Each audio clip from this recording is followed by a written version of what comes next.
नमस्ते। हाय अलका अमीन। किरण आप देख रहे हैं आज हम लोग एक जैसे कुर्ते पहने। क्यों? हम लोग एक जैसा दिखना चाह रहे हैं। दिख रहे हैं ना? नहीं ऐसा कैसे? भाई हम लोग कहते हैं, हाँ कहते हैं, लोगों को गलतफहमी हो चुकी है। पता है आपको?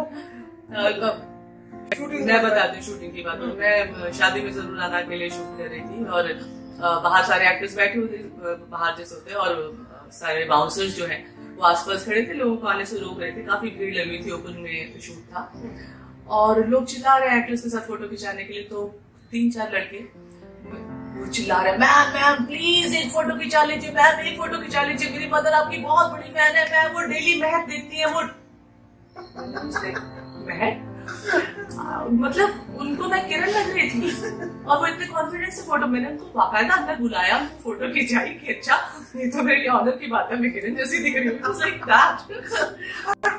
हम लोग मकान बताया था, हाँ। मकान ढूंढ रहे थे, मकान देखा हमने, तो मकान मालिक से मुलाकात हुई और वो बड़े खुश हुए थे। टीवी में काम करती हैं, बड़ी अच्छी बात है। और कौन से सीरियल्स किए आपने? हमने कहा महक, अलका अमीन ने किया था ना। मतलब हमें भी शक कर रहे हैं, अजीब बात है।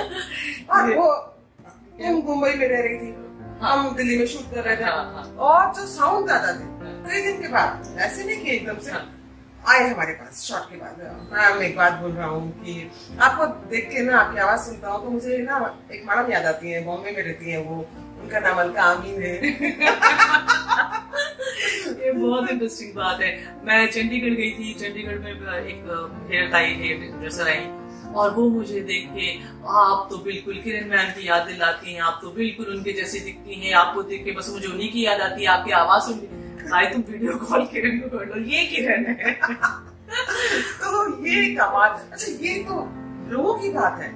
अभी पिछले महीने की बात है, हम लोग अंदर बाल कटवाने के लिए गए, काफी समय के बाद बाल कटवाए, तो हमने कहा चलो एक फोटो बनती है भाई, फोटो खींची। मुझे फोटो हमने खुद देखी तो हमें लगा कि हमें क्या तो वो होता है। और वही फोटो मैंने अपने बेटे को भेजी और किरण के बेटे को भी भेजी, और उनका भी पहला रिएक्शन यही था कि आप ना किरण आंटी जैसी दिख रही हो, आप उनकी जैसी लगने लगी। सुना है मतलब कि साथ रहते रहते आपका शक्लें या हाव भाव मिलने लगते हैं। हाँ, गंगाराम जी याद है तुम्हें? एनएसजी वाले जो धोबी थे वहाँ पर, उनकी वाइफ की और उनके आवाज मिलने लगी थी, पता नहीं चलता था कौन बोल रहा है। लेकिन हम तो इतना साथ नहीं रहे ना किरण। बात वही है कमाल की, कि हम लोग अब साथ हैं, हमेशा साथ नहीं थे। वो शादी हो गई, अलग जिंदगी आ रही, बहुत अलग, बहुत अलग। मतलब हमारी जर्नी काफी अलग है। अलका तो शायद एनएसजी के बाद, मैंने एनएसजी के बाद में रेपेट्री ज्वाइन कर ली थी, और रेपेट्री ज्वाइन करने के बाद में मैंने कुछ समय तक वहाँ पे काम किया। उसके बाद मैंने यूटीवी ज्वाइन किया, मैंने वॉइसिंग का काम बहुत सारा किया। रेडियो तो खैर वो तो बचपन से चल रहा था रेडियो, और रेडियो किया। फिर उसके बाद में वॉइसिंग का लगभग 5 साल तक मैंने अपनी वॉइसिंग का काम किया, जब नेशनल ज्योग्राफिक चैनल और हिस्ट्री चैनल और इस तरह के जो चैनल्स थे उनके लिए। फिर यूटीवी में ही मैंने एज अ डबिंग डायरेक्टर काम करना शुरू कर दिया। उसके बाद एक न्यूज चैनल था दिल्ली में, P7 में मैंने एज प्रोड्यूसर काम किया, बड़े सारे शोज बनाए, वो करती रही। तो ये कहीं दूर कहीं थी, हम दिल्ली में होते हुए भी हम खिलौना में काम कर रहे थे, और फिर ऐसा रेपेट्री चली गई 2-3 साल के लिए। फिर एनएसजी कंपनी में आ गई, वहाँ 20-22 साल जुड़ी रही, तो बताइए। तो हम लोग कभी कभार मिलते थे, हाय हेलो होती थी, थोड़े बहुत चाय वाय साथ में पी लिया बस।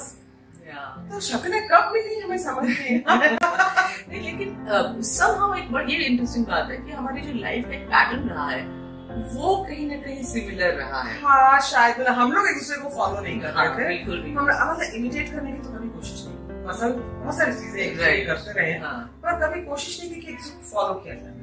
तो हमारी जिंदगियां जो है वो एक दूसरे को फॉलो। देखो जैसे मुझे मेरा पहला शो डेली सोप मिला दिल्ली में 12/24 करोल। हाँ, हमें भी अपना पहला शो महक दिल्ली में मिला। ओके, मैं वो शो नहीं करना चाहती थी, मैं अपने बहुत सारे दोस्तों को ऑडिशन के लिए भेज रही थी। अल्टीमेटली प्रोड्यूसर्स ने बना लिया और मैंने वो शो किया। सेम हियर, हमने नहीं करना चाहते, हम ऑडिशन ही नहीं दे रहे थे। फाइनली किसी तरह से मना करके प्रोड्यूसर्स के प्रेशर से हमने वो ऑडिशन दिया। राइट। और वो अगेन करोल बाग कितना successful, super successful. Same with महक। तो या ये उस तरह के पैटर्न थोड़े से इंटरेस्टिंग है। उसके बाद तो मुंबई, करोल बाग के बाद मैं मुंबई आ गई। हाँ, और महक के बाद हम मुंबई आ गए। हमें मुंबई लाने वालों में से सबसे बड़ा हाथ इन्हीं का है, इन्होंने ही हमें मोटिवेट किया कि आओ आओ। पर सिर्फ 7-8 साल के फर्क के बाद हमारी जिंदगी ऐसा लग रहा था जैसे अलका के पीछे पीछे। I don't know। एक इंटरेस्टिंग बात मुझे याद आ गई, तुम अभी कुछ दिन पहले एमपी शूट करने गई थी, तुम्हें याद है? और मैं कुछ समय पहले मध्य प्रदेश में एक लोकेशन पे शूट करके आई थी और मुझे किरण ने फोन करके कहा अलका मैं उसी लोकेशन पे हूँ। और मतलब इंटरेस्टिंग बात यह है कि मैं किरण को देख पा रही थी कि वो नदी के किनारे घूम रही है, वो उस घाट पे चली गई है, क्योंकि मैं वहीं उन्हीं सब जगहों पे होके आई थी। हम ये देख रहे थे वहाँ, क्योंकि तुम साड़ी लेकर आई थी हमारे लिए। हम वहाँ पे बहुत सारी साड़ियों की दुकान थी, हमारे पास समय नहीं था, लेकिन हम हर दुकान में तुम्हें खरीदते हुए देख रहे थे। यहाँ से ली, वहाँ से ली, कहाँ ये हुआ है। और अब साथ में है, यहाँ मुंबई में है, कैसे है पता नहीं। खैर फिर मैं मुंबई आई और फिर मुंबई में मैंने बालाजी से मुझे शो मिल गया, परिचय मिला। और फिर बालाजी ने मुझे बैक टू बैक ऑलमोस्ट 6 साल तक मैंने उनके साथ काम किया, उनके शोज किए। और फिर उसके बाद मेरी जिंदगी की पहली बड़ी कमर्शियल फिल्म दम लगा के हैशा मैंने की। उसके बाद कुछ फिल्मों का सिलसिला शुरू हो गया, शादी में जरूर आना, खजूर पे अटके, रॉ, और अभी रिलीज हुई है क्या मैं कुछ एक भूल भी गई हूँ, लेकिन हाँ मतलब वो एक सिलसिला चला, केदारनाथ ऑफ कोर्स। और उसके बाद में फिर वेब सीरीज कुछ करने को मिली तो उनका अब सिलसिला शुरू हुआ। और अगर हमारी जिंदगी तुम्हें फॉलो करती है, मतलब तुम्हारी जिंदगी को, हाँ। तो हम यहाँ तक पहुँच गए हैं, कुछ शोज हम कर चुके हैं, वेब सीरीज एक आध कर चुकी हूँ। तो मतलब अगले 7-8 साल में हम भी अपनी फिल्मों के नाम गिनवाएंगे इंशाल्लाह इंशाल्लाह। उसके पीछे रहस्य क्या है ये हमें नहीं मालूम है। आप लोगों को कुछ ऐसा लगता है तो प्लीज जरूर शेयर कीजिए। Thank you.